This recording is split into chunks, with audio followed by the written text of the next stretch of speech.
মমতা বন্দ্যোপাধ্যায় বলেছিলেন বাংলাদেশের হাদি হত্যার অনেক তথ্য তিনি জানতেন, কেন্দ্রীয় স্বরাষ্ট্রমন্ত্রী নাকি ওনাকে বারণ করেছিলেন বা যখন রাষ্ট্রের প্রশ্ন আসে তখন কিন্তু সবাই একত্রিতভাবে রাষ্ট্রের পাশে দাঁড়ায়। যেখানেই হকার উচ্ছেদ হবে, ক্লাব প্রতিষ্ঠান সমস্ত শ্রেণীর মানুষ সবাই গিয়ে প্রতিবাদ করুন, আমিও সেখানে যাব, আমাকেও বলুন। সরকার নতুন তৈরি হলো, দল বিজেপি, মুখ্যমন্ত্রী নতুন, কিন্তু ব্যক্তি সেন, তার অর্ডার হলো হকার তুলে দেওয়া হবে। যে কংগ্রেস থেকে জেতা বিধায়করা তারা বিধানসভার ভেতরে গিয়ে কংগ্রেসের বিধায়ক, আর হাউস থেকে বেরিয়ে এই লবি থেকে তারা তৃণমূল। যে একই গুরুমার দুই শিষ্য, যুবা এবং যুব, তারই কর্ণধার হিসাবে কেন্দ্রীয় সরকার এবং নির্বাচন কমিশনের অশুভ আঁতাত এসআইআর এর মাধ্যমে এই নির্বাচনে একটা বড় প্রতিফলন। পশ্চিমবঙ্গের রাজনীতি কি 1998-এর সঙ্গে 2026-এর কিছু মিল খুঁজে পাচ্ছে? যেভাবে একজন 98 সালে কংগ্রেস ছেড়ে বেরিয়ে গিয়েছিলেন, তারই কি পুনরাবৃত্তি 2026-এ? নাকি যে দল ভেঙে তিনি বেরিয়ে গিয়েছিলেন সেই দলেই আবার তার বেঁচে থাকার রসদ রয়েছে? শুভঙ্কর সরকার আর সোমেন মিত্রর মধ্যে কোনো মিল আছে? এই সামগ্রিক বিষয় নিয়েই আজকে আমরা আলোচনা করব বর্তমান প্রদেশ সভাপতি শুভঙ্কর সরকারের সঙ্গে। শুভঙ্কর দা, নমস্কার। দাদা, সরাসরি প্রশ্নে আসি। বর্তমানে পশ্চিমবঙ্গের যে অবস্থা, পশ্চিমবঙ্গের রাজনীতির যে অবস্থা, তৃণমূল কংগ্রেস যারা 15 বছর সরকারে ছিল সেই দলটা প্রায় ভেঙে যাচ্ছে, আর কংগ্রেস যাদেরকে তৃণমূল এতদিন তৃণমূলের রাজনীতিতে তুচ্ছ তাচ্ছিল্য করা দেখা গিয়েছে, মানে বলা হয়েছিল আসল কংগ্রেসই নাকি তৃণমূল কংগ্রেস, সেইখানে কংগ্রেসের আস্তে আস্তে অস্তিত্ব তৈরি হচ্ছে। মানে পশ্চিমবঙ্গে 0 থেকে বিধানসভায় 2টি আসন, মেখলিগঞ্জ পুরসভা দখল, আরও অগ্রসর হচ্ছে। কীভাবে দেখছেন এই সামগ্রিক পট পরিবর্তনটা? আপনার চোখে কীরকম রয়েছে? দেখুন, বর্তমান যে রাজনৈতিক প্রেক্ষাপট সারা বাংলা বা সারা দেশের, তার একটি আলাদা বিশেষ চরিত্র তৈরি হয়েছে। প্রথম তো চরিত্র এটা, যেদিন আমরা ছাত্র রাজনীতির মধ্যে দিয়ে মূল রাজনৈতিক আঙিনায় প্রবেশ করি, সেদিন আমরা যে পদ্ধতিতে রাজনৈতিক দর্শনকে বিশ্লেষণ করতাম, আজকে কিন্তু রাজনৈতিক দর্শনটা একেবারে বদলে গেছে। একটু বেশি বলা হবে নীতি আদর্শ এসবের কথা, কিন্তু আপনি সামগ্রিকভাবে দেখলে, অবক্ষয়ের কথা বললেও লোকে বলবে খুব ইন্টেলেকচুয়াল আঁতে ললা কথাবার্তা, অবক্ষয় তো প্রতি মুহূর্তে, এবারে শীত পড়েছে এবারে পড়েনি, এইরকম কথাবার্তা। কিন্তু আপনি যদি লেজিসলেটিভ পলিটিক্সে দেখেন, আপনি যদি সাংগঠনিক দিক থেকে দেখেন, সমস্ত কিছুটাই আমার মনে হয় চারিত্রিক রঙই বদলে। 1998-এর কথা বললেন, আর আজকে 2026, আপনি যদি দেখেন যে আজকে মূল বিষয় হচ্ছে যে একজন প্রার্থী জিতছে কেমনভাবে, রাজনৈতিক সাকসেস পাচ্ছেন কেমনভাবে, এর পেছনে যে কি কারণ, নীতি আদর্শ আছে কিনা, রাজনৈতিক যে উদ্দেশ্য নিয়ে তিনি লড়াই শুরু করেছিলেন সেটা আছে কিনা, এগুলোর ব্যাখ্যা কেউ চান না, ভাবেন বলেও মনে হয় না। এবং সামগ্রিকভাবে আপনি যদি দেখেন, আমি রাজনীতি করি, যে কোনো রাজনৈতিক দলের রাজনৈতিক চরিত্র প্রতি মানুষের আর আস্থা বা ভক্তি বা বিশ্বাস নেই। রাজনৈতিক ব্যক্তিত্ব সবাই ক্রেডিবিলিটি লস করেছে, কিন্তু রাজনীতির বাইরে তো এই সমাজ জীবন কিংবা দেশের শাসন ব্যবস্থা চলবে না।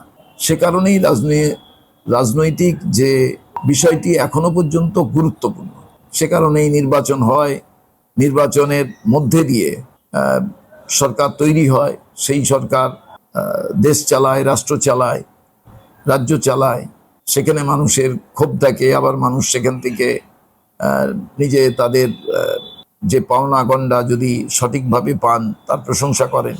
কিন্তু আপনি খুব ভেবে দেখুন তো, এবারে 2026-এর নির্বাচনের আগে এসআইআর একটি খুব গুরুত্বপূর্ণ ভূমিকা পালন করেছে।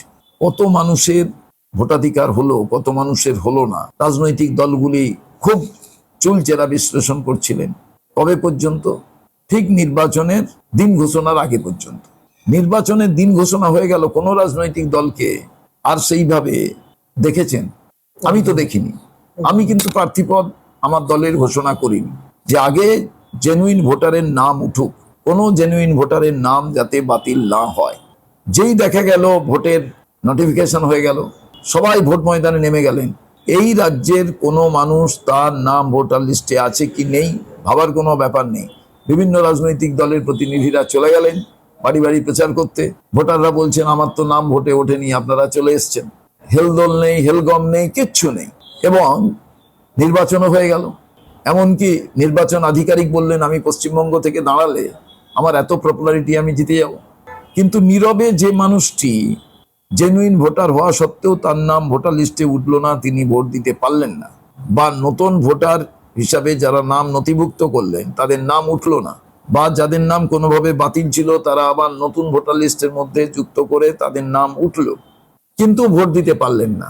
সব মিলে এটাই দাঁড়ালো নতুন সরকার হয়ে যাওয়ার পর এখনো পর্যন্ত হেলদোল নেই যে 27 লক্ষ যারা অ্যাডজুডিকেশনে ছিলেন, যারা ট্রাইব্যুনালে 25 লক্ষ গেলেন না, তার বেশি গেলেন, সেটার কি অবস্থা কেউ জানে না। 58 লক্ষ তো বাতিল হয়ে গেছিলেন। 6 লক্ষ যারা নতুন ভোটার, 4 লক্ষ তাদের রিলিজ হলো, বাকিটা হলো না। এই টোটাল সব মিলিয়ে 91 যে ছিল লক্ষ, আপনি ভাবুন কি ভয়ঙ্কর পরিণতি। কেউ কিছু ভাবছেন না, বলছেন না। নতুন সরকার তৈরি হয়ে গেল, এক মাস হতে তারা চললো। 1 মাস হতে চললো, তারা বললেন ইললিগাল কনস্ট্রাকশন ভাঙতে হবে। খুব ভালো কথা, দেশে তো ইললিগাল জিনিস থাকাই কথা নয়, ইললিগাল কনস্ট্রাকশন ভেঙে দাও। আমার মনে বারে বারে প্রশ্ন হচ্ছে, অনেকে আমাকে জিজ্ঞেস করেন আচ্ছা ইললিগাল ল্যান্ডের ওপরে যদি ইললিগাল কনস্ট্রাকশন হয়, যা কনস্ট্রাকশন হবে সেটাই ইললিগাল। বহু সময় মহামান্য সুপ্রিম কোর্টও আদেশ দিয়েছেন সেগুলোকে ভেঙে ফেলা হয়েছে। এখানেও ইললিগাল কনস্ট্রাকশন ভাঙা হবে। শুধু বাদ বিচার এটা যে অর্থবানেদের, ইনফ্লুয়েন্স লোকেদের 2-4 জনের, বাকি গরিব মানুষদের ভাঙো। সেই যার কে পারমিশন দিলেন কেউ কিন্তু জানে না। সেই আধিকারিক যারা পারমিশন দিলেন তাদেরকেও গ্রেপ্তার করলেন, অথচ বাড়ি ভাঙা হয়ে গেল। আগে তাদের গ্রেপ্তার করা দরকার। একেবারে তাদের এই সিদ্ধান্ত নেওয়ার জন্য কোনো প্রতিষ্ঠানকে যখন অ্যালাউ করা হয়েছিল, সেখানে ক্যাবিনেট মিটিংয়ে কারা ছিলেন সে ব্যাপারেও সেটা দেখা কোনো প্রয়োজন। সিদ্ধান্ত হলো না। সে ব্যাপারে কিছু হলো না, হতেই পারে।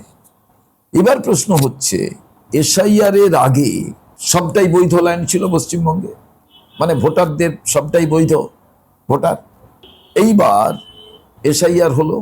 এবার এসআইআর মানে আপনি কলকাতা কর্পোরেশন ধরেন বা ক্যাবিনেট মন্ত্রিসভা ধরেন, তারা কাকে পারমিশন দিলেন কাকে পারমিশন দিলেন না, ভোটার লিস্ট থেকে নাম বাদ গেল, তারা হয়ে গেলেন ইল্লিগাল।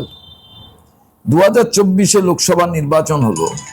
এই লোকসভা নির্বাচনে আপনি দেখবেন, এই লোকসভা নির্বাচনে দেখা গেল যারা ভোটার হিসাবে ভোট দেওয়ার অধিকার পেলেন, ভোট দিলেন, নির্বাচিত করলেন, তাদের জনপ্রতিনিধি, মেম্বার অফ পার্লামেন্ট, তারা তৈরি করলেন মন্ত্রিসভা, প্রধানমন্ত্রী তৈরি হলেন, হোম মিনিস্টার তৈরি হলেন, আদার মন্ত্রীরা তৈরি হলেন। ল্যান্ড ততক্ষণ অবধি লিগাল। এইবার এসআইআর এর মাধ্যমে ঘোষিত হলো ল্যান্ড ইললিগাল। গতকাল পর্যন্ত আমি যে ল্যান্ডটার উপরে বাড়ি তুলেছিলাম সেই ল্যান্ডটা বৈধ বলে জানতাম, তাই লিগাল, বাড়িটাও লিগাল। যেই জানা গেল ল্যান্ডটা ইললিগাল, তার মানে বাড়িটাও ইললিগাল। তাহলে যদি আপনারা দেখেন 2024 এই ভোটাররা বৈধ ভোটার, ল্যান্ড ইজ ইললিগাল নয়, ল্যান্ড লিগাল, তারাই ভোট দিয়েছিলেন, এভরিথিং ইজ লিগাল। আজ প্রমাণিত হলো ওটা ইললিগাল। 91 লক্ষ লোক এখনো ইললিগাল। 4 লক্ষ ওর মধ্যে রিলিজ করেছে, তাহলে বাকিটা ইললিগাল। তাহলে ইললিগালের উপরে যদি কোনো কনস্ট্রাকশন হয় সেটাও ইললিগাল। তাহলে এই ভোটারদের দ্বারা নির্বাচিত সরকারটা ইললিগাল। কোন সাধারণ মানুষের তাপ উত্তাপ বিচার কিছু আছে, চুলচেরা বিশ্লেষণ আছে? কিছুই নেই। এবার দেখে নিন হকার, ভেরি ইন্টারেস্টিং পয়েন্ট। একই দল, নাম তার বিজেপি, ব্যক্তি তিনি বিরোধী দলনেতা, তিনি একটি বক্তব্য রাখলেন, যেখানেই হকার উচ্ছেদ হবে, ক্লাব, প্রতিষ্ঠান, সমস্ত শ্রেণীর মানুষ সবাই গিয়ে প্রতিবাদ করুন, আমিও সেখানে যাব, আমাকেও বলুন। সরকার নতুন তৈরি হলো, দল বিজেপি, মুখ্যমন্ত্রী নতুন, কিন্তু ব্যক্তি সেন, শুধু পথটা চেঞ্জ হয়ে গেল, পথটা চেঞ্জ হয়েছে। তার অর্ডার হলো হকার তুলে দেওয়া হবে। আমি একজন সাধারণ মানুষ হিসেবে কোনটা মানব? Just gap 1 month. একই রকম দাদা রেলের ক্ষেত্রেও 1 মাস আগে যে রেল কেন্দ্রের ছিল রেলের জমি, সেখানেও যারা ছিল 1 মাস পরে তারাই অবৈধ হয়ে গেল। সেম সরকার, সেম রেলমন্ত্রী। এইবার তাহলে রাজনীতির গ্রামারটা কোথায়? তো স্বাভাবিকভাবে 98 সালের যে দৃষ্টিকোণ থেকে এই বিষয়টি ঘটেছিল সেটা হচ্ছে কোনো একজন ব্যক্তি তার রাজনৈতিক দর্শন নিয়ে, রাজনৈতিক তত্ত্ব নিয়ে, রাজনৈতিক সিদ্ধান্ত নিয়ে দ্বিমত, তিনি দল থেকে বেরিয়ে এলেন। ইতিহাসের এরকম বহু নজির আছে। পরবর্তী ক্ষেত্রে এসে তিনি আলাদাভাবে দল তৈরি করলেন। আমাদের অনেক মহাপুরুষ আছে, হতেই পারে, কিন্তু আমি আগে দল তৈরি করে ফেললাম, তারপরে তত্ত্ব, তারপরে বিভিন্ন সিদ্ধান্ত, সমস্ত কিছু নিয়ে আমার নোট অফ ডিসেন্ট থাকবে এবং আমি দল থেকে বেরিয়ে এলাম। অলরেডি তখন আমার কিন্তু একটা দল অলরেডি আমি করে ফেলেছি, বিকজ আমি প্রথমেই সিদ্ধান্ত নিয়েছি যে আসবো, তার জন্যই আমি এই নীতি, এই আদর্শ, এইসব জিনিসগুলো আমি তুলছি। ওগুলো যদি সেদিন সলিউশনও হতো তাহলেও আমি থাকতাম না, আমি চলে আসতাম। এইবার একটা দল তৈরি হলো, কিন্তু কোনোদিন দেখবেন সেই দল তৈরি হলে তার নতুন কর্মপদ্ধতি, নতুন তার চলার দিক নির্ণয়, ডাইরেকশন সব আলাদা থাকবে। কিন্তু খুব সুন্দর সুকৌশলে কণ্ঠী হয়ে গেল ওই দলটি, কণ্ঠী, লতা কণ্ঠীর মতো, আশা কণ্ঠী, কিশোর কণ্ঠী। কংগ্রেসের আগে খালি তৃণমূল কথাটা লাগিয়ে দেওয়া, এবং তাও করতে পারে, কারণ যে কেউ নাম তো আমি বিভিন্ন কোম্পানির নাম যেমন হয় আমি নাম তো করতে পারি, কোনো তো অসুবিধা নেই। কিন্তু ফাউন্ডেশন ডেটা করা হলো যেদিন যেদিন এদের ফাউন্ডেশন ডে, সেদিন তাদেরও ফাউন্ডেশন, এবং মূল অনুষ্ঠানটাও সেই কংগ্রেসের সময়। একই দিনে 28শে আগস্ট ছাত্র পরিষদের ফাউন্ডেশন ডে, সেদিনই ফাউন্ডেশন ডে। একই সঙ্গে দুটো বেবির কি করে জন্ম হতে পারে, যদিও সাল আলাদা। এবং প্রতি মুহূর্তে বিভিন্নভাবে কংগ্রেসকে আক্রমণ করা, কংগ্রেসকে নিয়ে ক্ষতবিক্ষত করা, কংগ্রেসের রক্তক্ষরণকে বৃদ্ধি করা, এই যে প্রক্রিয়া, সামগ্রিক অ্যাডমিনিস্ট্রেশন, সমস্ত কিছুর মধ্যে দিয়ে এই পদ্ধতিটা যে চলতে থাকলো, চলতে চলতে আমাদেরও অনেক দোষ আছে। আমরা যে কোনো কারণে হোক, যিনি আমাদের থেকে বেরিয়ে গেলেন তার সঙ্গেও আমরা যুক্ত হলাম, অ্যালায়েন্স পলিটিক্সে গেলাম, আবার ছাড়লাম, আবার গেলাম, হয়তো সবটাই সময়ের দাবি। কিন্তু 2011-তে যখন আমরা ক্ষমতায় এলাম একত্রিতভাবে, মানুষ কিন্তু ভোট দিয়েছিল কংগ্রেসকে দেখে এবং তৃণমূলকে দেখে। যখন আমরা যে প্রতিশ্রুতি দিয়ে মানুষের কাছে এসেছিলাম সেটা যখন পূরণ হচ্ছিল না, তখন আমাদের সঙ্গে নীতিগত প্রশ্নে যে বিভাজন তৈরি হচ্ছিল, সেখান থেকে আমাদের মানুষের কাছে গিয়ে এক্সপ্রেস করার দরকার ছিল, জনমত তৈরি করার দরকার ছিল। সেটা না করে আমরা প্রায় নীরবের মতোই সরকার ছেড়ে বেরিয়ে এলাম। তার পেছনে কতগুলো কারণ আছে, কিন্তু এই যে নীরবে বেরিয়ে আসার আগে আমাদের উচিত ছিল তৃণমূল কংগ্রেসকে, মমতা বন্দ্যোপাধ্যায়কে এক্সপোজ করা। তাহলে হয়তো এতদিন পর্যন্ত মানুষের কাছে যে ভাই কংগ্রেস, তোমাকে তো আমরা ভরসা করে দিয়েছিলাম, তাই তুমি তো আমাদের না জানিয়ে চলে এসেছো। আমাদের মিটিং করে যেমন ভাবে আমরা ভোট চেয়েছিলাম তেমন ভাবে আমাদের বলা দরকার ছিল, আপনাদের কাছে ভুল করেছি ভোট চেয়ে। যে সরকার তৈরি হয়েছে সেই সরকার আমাদের কোনো কথা শুনছে না, অতএব দায়িত্ব তাদের, আমরা বাধ্য হচ্ছি চলে আসতে। তাহলে পরবর্তী ক্ষেত্রে যে কোনো নির্বাচনে যদি আমরা মানুষের কাছে যেতাম, মানুষকে আমরা তাহলে বলতে পারতাম, এই কারণেই আমরা চলে এসেছিলাম। এমন ভাবে এদের তো ভরসা করে ভোট দিয়েও লাভ নিয়ে এরা মধ্যিখানে অভিমানের আগে যেভাবে হোক চলে আসবে। এটা যে অভিমান রাগের বিষয় নয়, বিষয়টা হচ্ছে মানুষকে সেইভাবে পরিষেবা দেয়া যাচ্ছিল না, আমরা তাই বাধ্য হয়ে চলে এসেছিলাম। কিন্তু আমাদের আরো এক্সপোজ করা দরকার ছিল বলে একেবারে ব্যক্তিগত স্তরে আমি এটা মনে করি যে কংগ্রেস থেকে জেতা বিধায়করা, তারা বিধানসভার ভেতরে গিয়ে কংগ্রেসের বিধায়ক, আর হাউস থেকে বেরিয়ে এই লবি থেকে তারা তৃণমূল। সেই সময় বিখ্যাত ব্যক্তি যার অনেক সুনাম ন্যাশনালি ইন্টারন্যাশনালি, হালিম সাহেব স্পিকার, সেই সময় তিনি যদি একটু কড়া পদক্ষেপ হয়তো নিতেন, তাহলে পশ্চিমবঙ্গের রাজনীতিতে এই আজ পর্যন্ত যে গ্রামারহীন এবং তঞ্চকতার পলিটিক্স, কলঙ্কজনক পলিটিক্স চলছে, সেটা হয়তো চলতো না। তার কারণ কংগ্রেসের সেই সময় 42% ভোট। কোনোদিন হয়তো পলিটিক্যাল সায়েন্টিস্টরা তারা এটার বিশ্লেষণ করবেন, বার করবেন, পলিটিক্যাল স্টুডেন্টরা আরো বেশি গবেষণার মাধ্যমে তারা পাবেন। সেদিন কংগ্রেসের এই 42% কোনো না কোনোভাবে দুর্বল করার লক্ষ্যে এটা ছিল যে মমতা বন্দ্যোপাধ্যায় একটি আলাদাভাবে বিভক্ত করে দাও, কংগ্রেসকে একটা আলাদা বিভক্তের জায়গা করো। শাসকই এটা সব সময় করতে পারে, কারণ শাসক যাকে প্রায়োরিটি দেবে সেই কাউন্টেড হয়। মানে তাহলে দাদাকে এখন আপনারা এইবার আজকের দিনেও দেখবেন যে অপ্রাসঙ্গিক হয়ে গেছিল 26-এর নির্বাচনের পর রাজনৈতিক দল, তাকে প্রাসঙ্গিক করার প্রয়োজন হয়ে পড়ল কেন? যদি এর দুটো দিক দেখেন, একজন লোক কোথাও গেছেন, কেউ মারা গেছেন, তার কাছে গেছেন, ডিম মারবে, ছুড়বে, টিটকিরি করবে, দ্যাটস না, পুলিশ একেবারে প্রপার পাহারা দেবে, নিয়ে চলে আসে। গোয়েন্দারা কি ব্যর্থ ছিলেন? খবর দিতে পারেননি? আর গোয়েন্দারা যদি ব্যর্থ না থেকে থাকেন, খবর দেয়, তাহলে প্রপার মেজার নেওয়া হলো না কেন? এই অ্যাটমসফিয়ারটা করতে দেয়া হলো কেন? আরো কি প্রাসঙ্গিক করে তোলার জন্য, এবং এইটার মধ্যে দিয়ে আরো পুলিশ প্রোটেকশন যাতে আগামী দিনে তিনি পান তার ব্যবস্থা করার জন্য। সেটা কি এই কারণে যে একই গুরুমার দুই শিষ্য, যুবা এবং যুব, তারই কর্ণধার হিসাবে? তা না, তৃণমূল আমার আলাদা অক্সিজেন, এখান থেকেই আমি বিভিন্ন এজেন্ডা পাই আমার লড়াইয়ের ক্ষেত্রে, এখান থেকেই বাইনারি পলিটিক্সটা তৈরি করা যায়। অতএব এটাকে জিন্দা রাখো, এবং এর সঙ্গে আরেকটা জিনিস মডেল তৈরি করো, যেটা আসাম মডেল কিছুটা। সেটা হচ্ছে আমি নিয়ন্ত্রক হব কার, শুধু সরকারের নিয়ন্ত্রক নয়, আমি নিয়ন্ত্রণ চাই। সরকারের তো নিয়ন্ত্রণ করব, সেখানে মানুষ আমায় সমর্থন করেছে। আমরাও প্রথমে পশ্চিমবাংলার মানুষকে শ্রদ্ধা জানাতে গেলে, কুর্নিশ জানাতে গেলে, তাদের রায়কে সম্মান জানাতে গেলে এই সরকারকে অভিনন্দন জানাতে হবে। যদিও not only the normal process, there is some abnormality, কি না আদার মেকানিজম এর সঙ্গে ছিল। সেই মেকানিজমটা কি? কেন্দ্রীয় সরকার এবং নির্বাচন কমিশনের অশুভ আঁতাতো এসআইআর এর মাধ্যমে এই নির্বাচনে একটা বড় প্রতিফলন। হিন্দুত্বের ফ্লেভার আছে, কিন্তু পুরো হিন্দু এক হয়ে গিয়ে একেবারে ভোট করে দিয়েছে আমি মনে করি না। তার কারণ মমতা বন্দ্যোপাধ্যায়ের misrule, non performing governance, huge corruption, এইটা কিন্তু চওড়া রাস্তা তৈরি করে দিয়েছিল বিজেপিকে ক্ষমতায় আনার ক্ষেত্রে। এবার ক্ষমতায় যখন আপনি এসে গেলেন, আপনার তো কনস্ট্রাকটিভ ওয়েতে ভাবনার দরকার ছিল, যে সরকারি যত পদ শূন্য আছে সেগুলোকে পূর্ণ করতে হবে স্বচ্ছতার মাধ্যম দিয়ে, প্রপার অ্যাডভার্টাইজমেন্টের মাধ্যম দিয়ে। বেকার আমার রাজ্যের ছেলেমেয়েরা চাকরি পাবেন, অর্থনীতি আরো চাঙ্গা হবে, ক্রয় ক্ষমতা বাড়বে। তা না করে ডিস্ট্রাকটিভে গেলেন। কারণ কি? তার কারণ ফিয়ার সাইকোসিস তৈরি করা, যার মধ্যে দিয়ে আরো একত্রিত থাকবে। দেখবেন এই রাজনীতিবিদদের যে মানুষ হ্যালো হাই কেমন আছেন কি বলেন, সবটাই ভয় ভীতি মিশ্রিত শ্রদ্ধা, এমনি শ্রদ্ধা নয়। আজকের প্রেক্ষাপটে আমি রাজনীতি করেও একটা দলের সভাপতি হয়েও বলছি, তার কারণ সবাই ভাবেন রাজনীতি যারা করেন তারা মনে হয় ঠিক নন, which is very very detrimental for the society.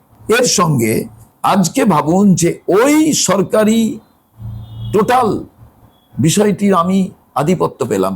এই সরকারি আধিপত্য হলে হবে না, আমাকে আরো স্যাঙ্গুইন হতে হবে, রাজামশাই বা বা এই কথা শুনতে হবে।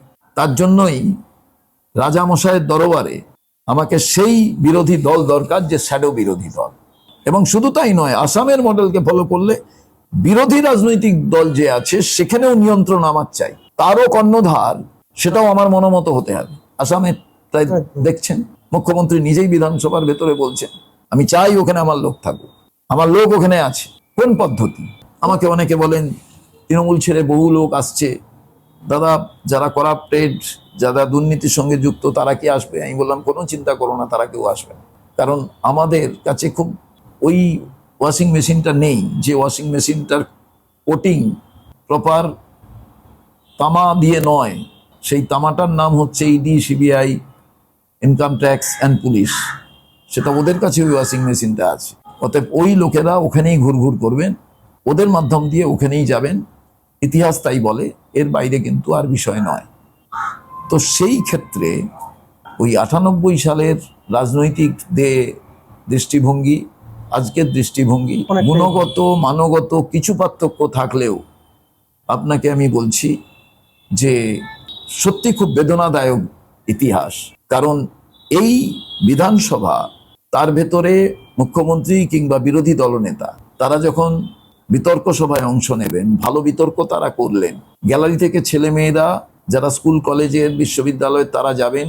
এরপরে ইতিহাস দেখুন, 52 সালের পর থেকে আজ পর্যন্ত মুখ্যমন্ত্রী হোক বিরোধী দলনেতা হোক, তাদের রাজনৈতিক অনেক দিক থেকে বিতর্ক হতে পারে তাদের নিয়ে, কিন্তু তাদের রাজনৈতিক স্যাক্রিফাইস, রাজনৈতিক তাদের লড়াই, রাজনৈতিক চলার পথের সূচনা, রাজনৈতিকভাবে তাদের ন্যায় নীতি নিষ্ঠা, চারিত্রিক দৃঢ়তা, এইগুলো যখন আঙুল দেখে জিজ্ঞেস করবে, আর তাদের বিভিন্ন জীবন সংগ্রামের বিভিন্ন ছবি, জীবনে চলার পথে বিভিন্ন অংশগ্রহণের ছবি যখন পাবলিক ডোমেনে, আজকের তো সোশ্যাল মিডিয়ার যুগে কোনোটাই বাদ থাকে না, আসবে, তখন আপনি এই বিধানসভার গরিমা, কোন বিতর্ক ভালো বিতর্ক, তাত্ত্বিক আলোচনার কোনটা দিয়ে এই জিনিসকে চাপা দেবেন।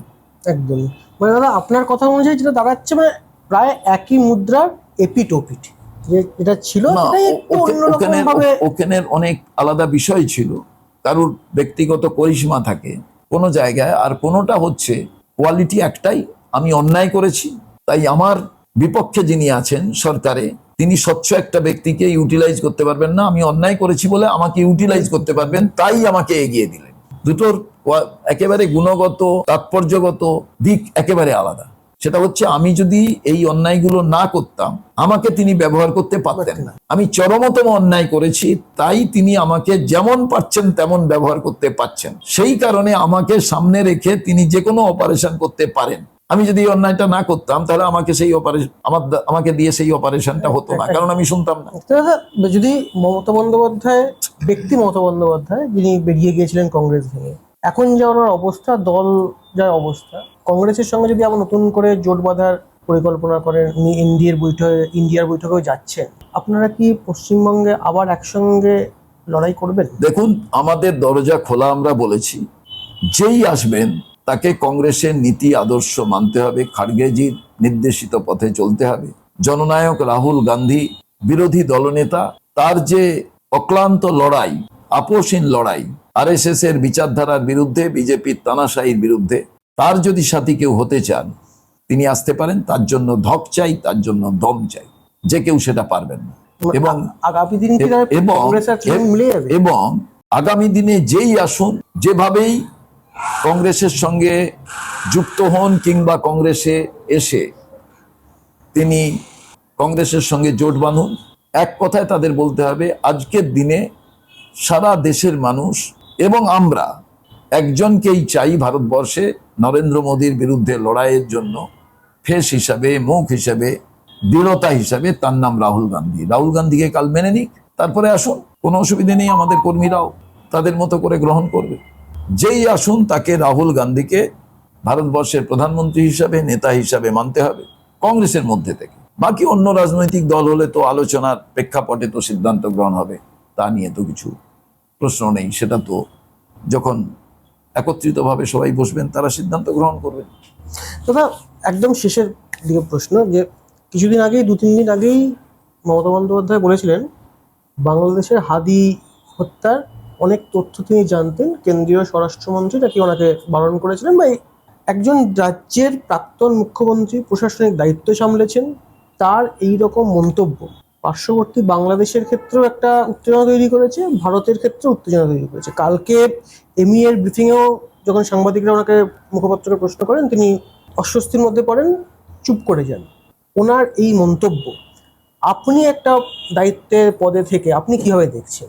দেখুন, সর্বভারতীয় দল যেখানে পররাষ্ট্র বিষয়ক কোনো বিষয় থাকে, সামগ্রিকভাবে দেশের স্বার্থ, দেশের সম্মান এবং যেখানে কূটনৈতিক বিষয় জড়িত, সেই রকম কিছু বিষয়ে কোনো নেতা নেত্রী যদি মন্তব্য করেন, এ বিষয়ে ভারত সরকার নিশ্চয়ই সে ব্যাপারে উত্তর দেবেন, কথা বলবেন। আর আমাদের দল, সর্বভারতীয় দল, আমাদের যে দলের পরিকাঠামো, সেই পরিকাঠামো অনুযায়ী আমাদের প্রত্যেকটি বিষয়ের এক্সপার্টরা আছেন। তো এই যে বৈদেশিক বিষয় সংক্রান্ত যে কোনো বিষয়ের উত্তর নিশ্চিতভাবে তারা সেখান থেকে তাদের মতো করে বলবেন। আমাদেরটা কোনো আঞ্চলিক দল নয়, এবং আমি মনে করি যে কেউ তার মতো মন্তব্য করতে পারেন, তার দায়ভার তাকে বহন করতে হবে, তিনি তার উত্তর দেবেন। এ ব্যাপারে আমার কিছু বলার নেই। তবে আমি এই রাজ্যে থেকে, এই দেশে থেকে প্রচুর লড়াই করব।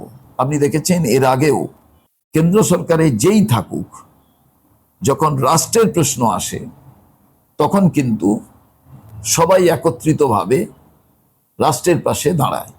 ভেতরে আমরা প্রত্যেকে লড়াই করব। আর অনেকে প্রশ্ন করেন যে এইটা কেন রাহুল গান্ধী এই দেশে গিয়ে বললেন, ওই দেশে গিয়ে বললেন। তার কারণ হচ্ছে এখন ডিজিটাল সিস্টেম। আপনার এখানে আমি বলছি, এখনই ইউএসএ তে এইটা দেখানো যেতে পারে। এখন কিন্তু সার্বভৌমত্বও যেমন শুধু 5 হাত সীমানার দ্বারা সীমাবদ্ধ নয়, এখন ডিজিটাল সিস্টেমটাই হচ্ছে সার্বভৌমত্বর মূল চাবিকাঠি হয়ে গেছে। তার কারণ ওটি ইনফরমেশনটি কতটা আপনি সংযত রাখতে পারছেন, সুরক্ষিত রাখতে পারছেন, সেটা সব থেকে গুরুত্বপূর্ণ বিষয়। এবং আজকে এই ক্ষেত্রে আমি মনে করি যে যিনি কোনো পররাষ্ট্র বিষয়ে কমেন্টস করেছেন, উত্তর দেওয়ার দায়িত্ব তার। তবে জাতীয় কংগ্রেস পররাষ্ট্র বিষয়ে আমার মনে হয় সরকারও যারা চালাচ্ছেন তাদেরও এত ধ্যান ধারণা, খবর, এত কোনো কিছু তাদের কাছে থাকে না যা কংগ্রেসের কাছে থাকে। তার কারণ বাকি এক্সপার্ট অন্য কোথাও নেই, যেটা কংগ্রেসের নেতারাই এক্সপার্ট। অনেক ধন্যবাদ দাদা। আগামী দিনের জন্য দরজা খোলা আছে, শুভঙ্করবাবু যেটা স্পষ্ট করলেন, কিন্তু কিভাবে দরজা খোলা আছে, কাদের জন্য দরজা খোলা আছে, কতটা দরজা খোলা আছে, সেটাও কিন্তু স্পষ্টভাবেই তিনি জানিয়ে দিলেন। পশ্চিমবঙ্গের রাজনীতি আগামী দিন কোন পথে কিভাবে বেরোচ্ছে, কিভাবে এগোচ্ছে, সেটাও যেমন আলোচনা চর্চার বিষয়, তেমন কংগ্রেসের অবস্থান পশ্চিমবঙ্গের মাটিতে। তৃণমূল কংগ্রেস যখন বলেছিল যে আমরাই আসল কংগ্রেস, সেখান থেকে তৃণমূলের প্রায় হারিয়ে যাওয়া অবস্থান এবং কংগ্রেসের আবার পশ্চিমবঙ্গে প্রাসঙ্গিক হয়ে আসার অবস্থান।